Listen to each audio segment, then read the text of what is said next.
KSYM, San Antonio College Radio. This is the Urban Suite D Major, Cheryl Metal, and joining us in studio, we have members of Floozi Inc. How are you, gentlemen? What's up? It's a great night tonight. Yes, please introduce yourself to our wonderful audience. All right, awesome. I am Adelix. I'm Mike Brunch. And I am Reyes the Greatest. All right. Any other members that are...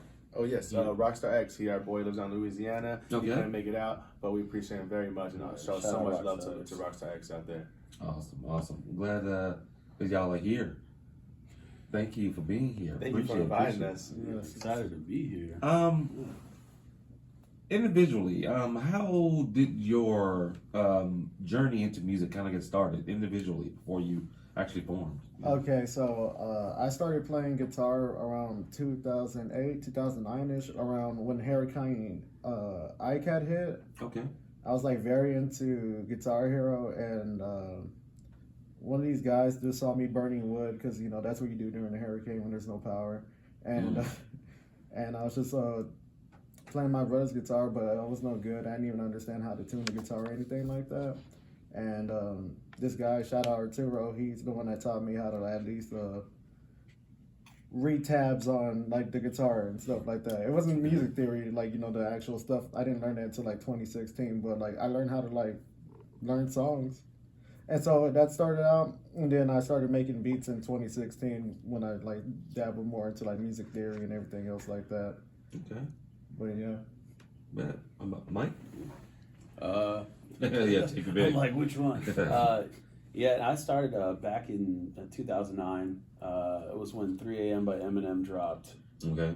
I don't know what happened. I started writing. A friend saw me writing and asked if I did raps, or I was like, no, I just write. I don't even know how to do that. But he had like a little recording equipment in his garage, and we would record out of there. Did that for like a couple years. Yeah. He kind of stopped doing it, so I was like, I don't have the equipment to do it, so I'm going to stop doing it. And then fast forward to 2020, right before COVID hit, I had ordered everything I needed to start and just get myself to do it. But of course it got there, and I was just like kind of staring at it for a good minute. And then, we got back that March. This is like literally the start of COVID. And then I started to figure everything out and get what I needed to record myself, and then just kind of went off from there. And then 2 years I was a bit of a recluse, and then I started to come out more and get more familiar, and we've been going ever since. Yeah. How does it feel to have someone to kind of ask you that question? Do you actually spit? And you said you more wrote. How did that? That question kind of encouraged you to kind of come out from just being behind the pen to actually learning how to get behind the mic. Well, so it goes a little bit further back. I was maybe like 8 or 9 years old, and I saw my oldest brother writing down in a journal, and he would just show me. He's like, "Hey, Mike, check this out real quick," and he put on like a Naughty by Nature instrumental or something like that. Yeah. And I was just like, I was seeing him rap, and I was like, "Oh my gosh, this is amazing!" And I was like, if only I could figure that out, And so I only ever just stuck with writing. But then when my friend approached me, shout out my homie Ivan, when he approached me about that, and I went to his house and like actually laid something down, I was like, this is crazy. And kind of just went from there. But originally, it was just starting off just writing and kind of keeping to myself and everything. Word. Yourself, huh? My dad's here. Let's see, I want to say I started off about 2016, 2017. Okay. I actually really wasn't, I wasn't a rapper. I wasn't really an artist at this time. I was a depressed kid, and I was angry at the time. I was mad all the time. But I did poetry. I was a good writer, I loved writing. My mom pretty much told me, shout out my mom, she said, like, write down how you're feeling. Put it in your words, put it in your phone. And at that point, I was writing everything how I felt. And I want to say about a year later, like I want to say around the same time, I had to start learning lyrics, just memorizing lyrics, and then I just somehow started putting it into YouTube beats, and then I met this man who made all my music after that. Man, shouts out to your mom. Yeah, I love my mama. And encouraging you to express yourself by putting words to paper. Yes, it was definitely a helpful thing for me. I was in a bad place at that time, doing things I shouldn't have been doing, and it definitely helped me out of a dark spot. Was it interesting going from actually writing poetry to actually writing lyrics to songs? Yes, it was very different. It's very, with poetry, it's its own, it's its own thing. It's its own emotion. And then when you're doing lyrics, it's like you gotta add flow, you gotta add rhythm, you gotta make it sound. You want to make sure people are gonna like this. Besides my emotions, you also want others to relate to it and to feel about it. Okay, so what brought you guys together? Oh man, you want to start the first part? Oh, it's like that. Okay. Yeah, so I started doing beats in 2016, and I just really wanted people to like rap on my beats and start a band, everything like that. But it's just like I guess I stuck to beat making, and around 2018, my fraternity brothers would come by to my place. I had all the equipment already, and they would start freestyling on my beats and everything. And on one of the freestyles, he was like, "We them Floozi boys. We them Gucci boys. We them Steal Your Hoochie boys," And I was just like, I like that, Floozi boys. I'm like, that's really catchy. And fast forward to January 1st, 2020, that's when I met this guy. One of the guys from the Floozi boys, his coworker had invited him over. And he's like, I think I feel like you can lead him in the right direction, like, mold him into being a rapper that he wants to aspire to be. Mm-hmm. And I'll let you take it from here. Yeah. So at that point, when I got to that house, I was it was unexpected. I just got off of work.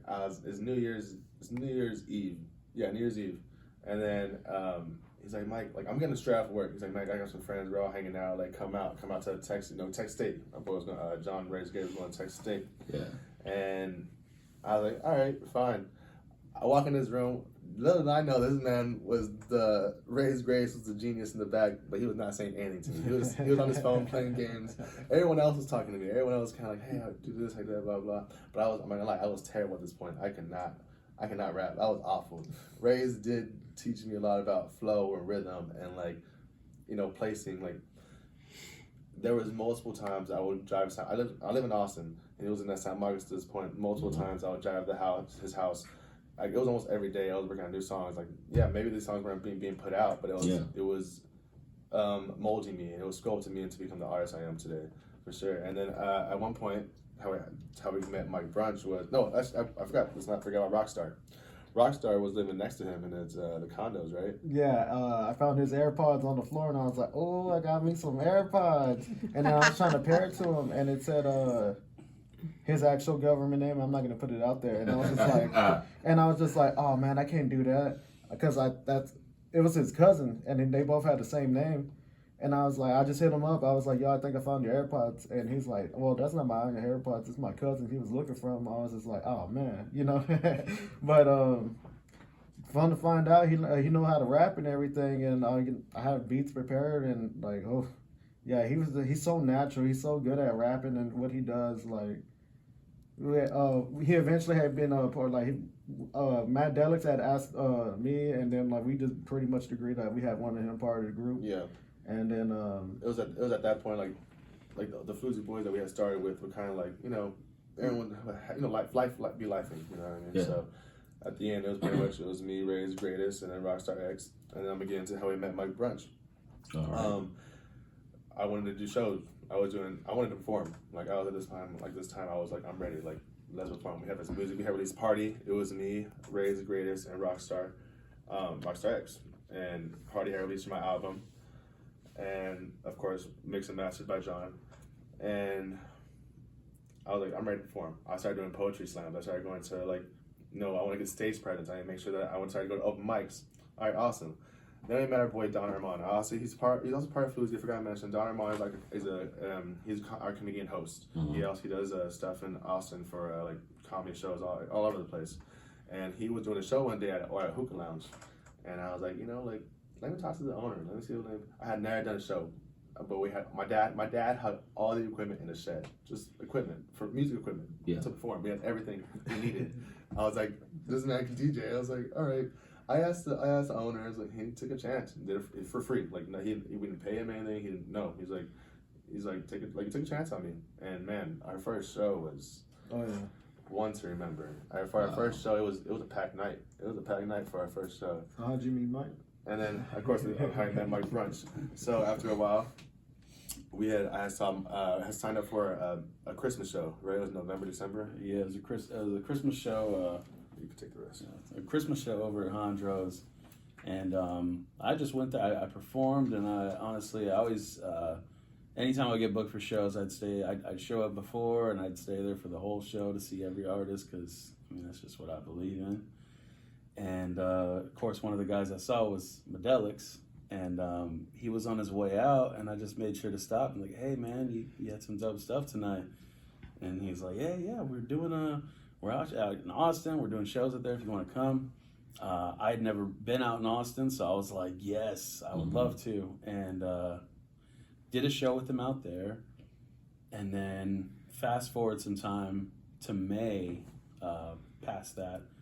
And he had reached out to me about collaborating on a song with him. He's like, yeah, my producer has the beat. He lives over there. We're going to go here. And I showed up, and I think the first song we had put out was RZA.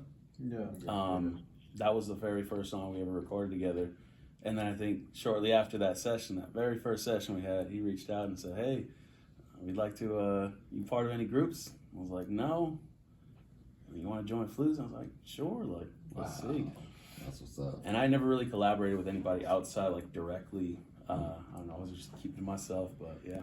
Game changer. It felt natural. It felt natural with him. It was us in the studio with him. That the first time it came in, it was very organic. It was nothing forced. It was very like family and like love, and it was a good time for sure. Awesome. Hey y'all, stay tuned. We've got more with Floozi Inc.